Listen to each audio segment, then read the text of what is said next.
Vamos de análise pocket, ou melhor dizendo, análise individual aqui no Raiz Tricolor. Não esquece de deixar o like aqui embaixo, não precisa inscrever aqui também no Raiz Tricolor. Esse vídeo aqui é onde eu analiso rapidamente, dou umas notas aqui também, mas o principal é a análise, as atuações do Fluminense contra o Grêmio nesse domingo.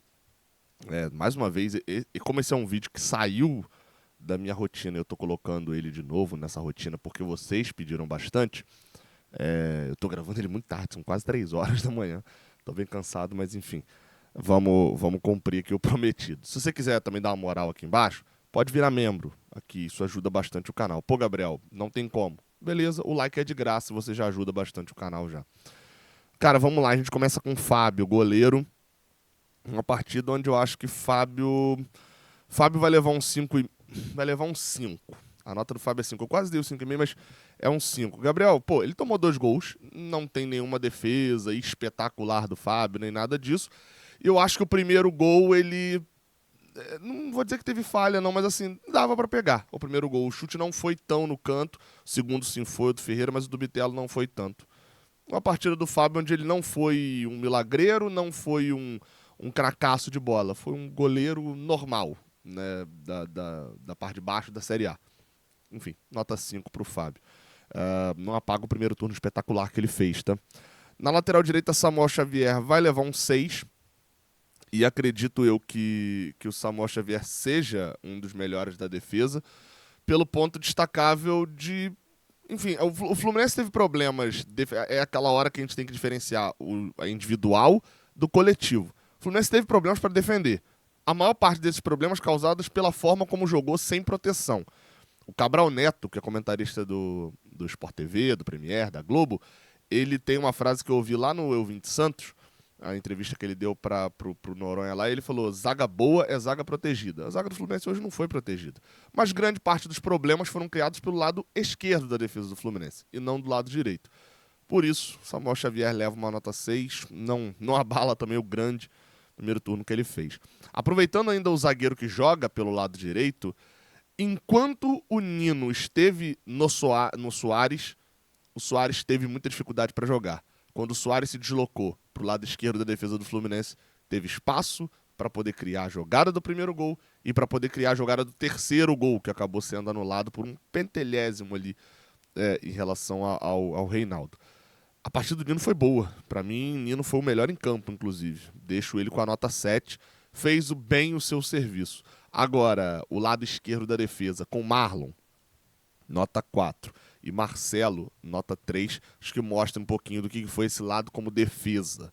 O Marlon não foi bem, acho que o termo é esse. Perdeu divididas, chegou atrasado em pelo menos uns 3 ou 4 lances, tomou um cartão amarelo relativamente cedo dentro do jogo. Não gostei da atuação do Marlon. Já o Marcelo, defensivamente, não é nem o principal ponto. O Marcelo errou muito ofensivamente. Eu estaria que é a pior partida do Marcelo desde esse retorno ao Fluminense. Errou muitas jogadas na frente, passes que normalmente ele acertaria, ele estava errando, jogadas, tentativas de drible.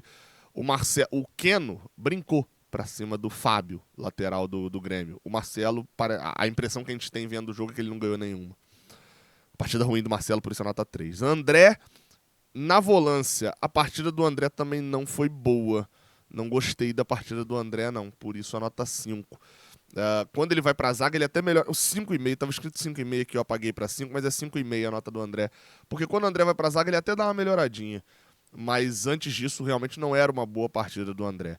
Ao lado dele, a gente tinha o Danielzinho, que também vai levar um 5,5. Pô, Gabriel, mas você falou até que curtiu ali a entrada do Daniel e tal. Sim, o Daniel ele agrega mais pro Fluminense com a bola no pé.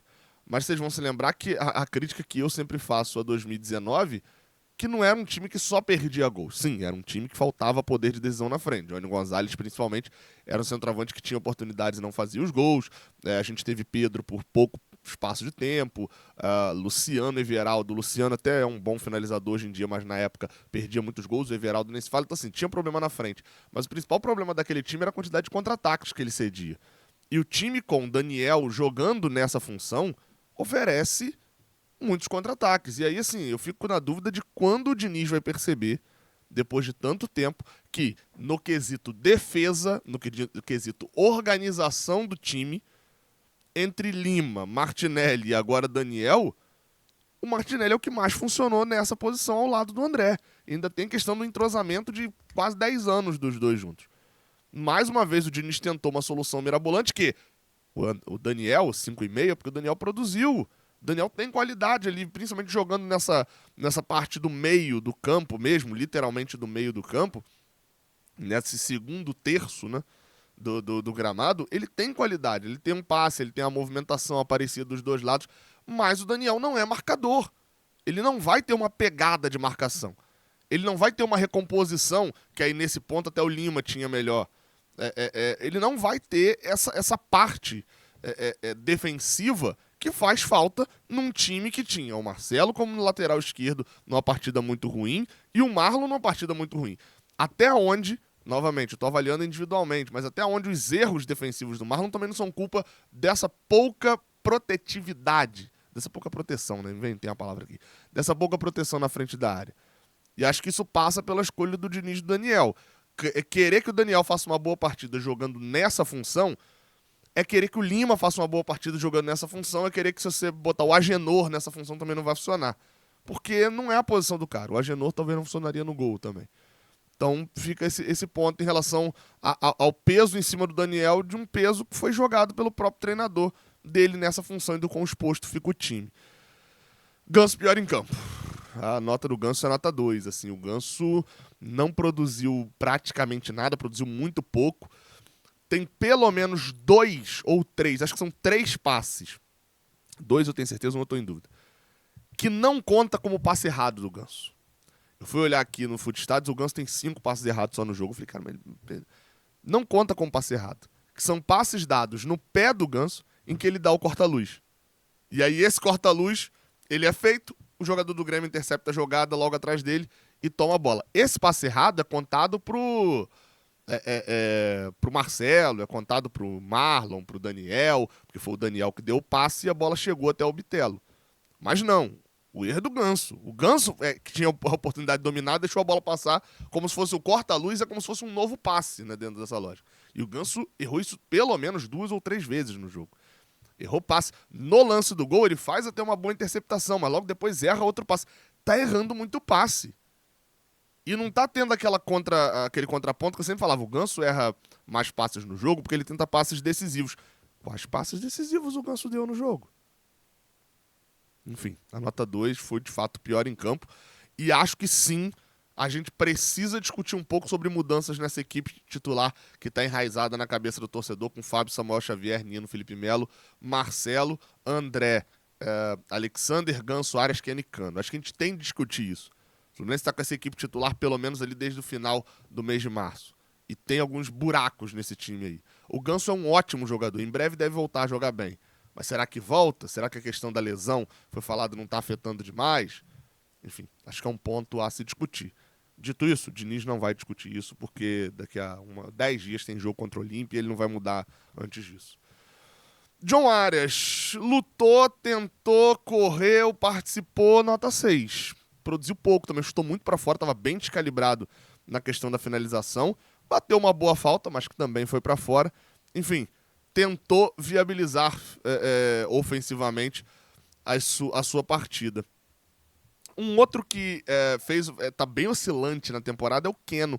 Eu botei Keno com a nota 6,5, porque assim, ele cria boas jogadas, principalmente o momento bom do Fluminense no início do jogo. Tá muito na conta do Keno também, das boas jogadas, como eu falei. Se o Marcelo perdeu todas pro Fábio, ele ganhou todas em cima do Fábio, o Fábio lateral, né? Não o Fábio goleiro, o Fábio lateral do Grêmio. Então, a partida do Keno era muito positiva. A jogada do gol é feita por ele, ele cria outra jogada de gol também, né, que acaba sendo anulado também por um impedimentozinho de pentelésimo, por isso 6,5 pro Keno. Achei uma boa partida, mas assim, ele vem de uma partida horrorosa contra o Argentino Júnior. É outro que tá nessa oscilação também e que não pode ficar assim. Acho que no lance do gol ele tem uma desatenção com o Bitelo no lance do primeiro gol, mas acho o menor dos problemas dentro do gol. É um problema, mas acho menor, porque eu acho um problema muito maior você ter o Danielzinho, o Marlon e o André e os três estarem a 3 metros do Luis Soares. Você não pode deixar o Luis Soares na frente da sua área. E acho que o problema maior disso é justamente entre o André e o Danielzinho. Aí você volta naquele ponto da falta de pegada na frente da área, etc., em relação a ter esses dois.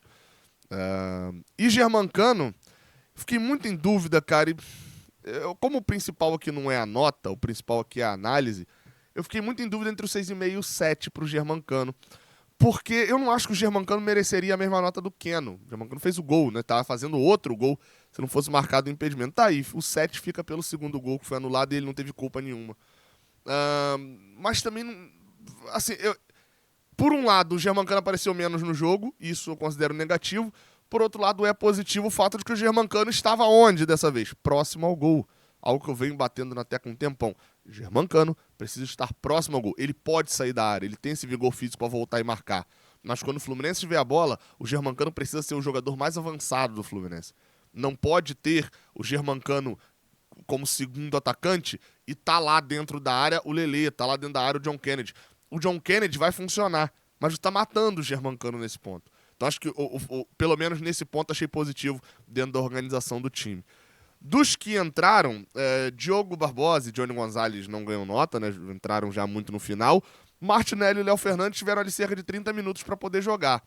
O Léo entrou para ser um chuta-chuta para a área, acho que influencia o fator dele ter entrado no segundo tempo já com o resultado condicionado. Ganha uma estrelinha de mérito aí pela questão da jogada do segundo gol, que mais uma vez foi anulado.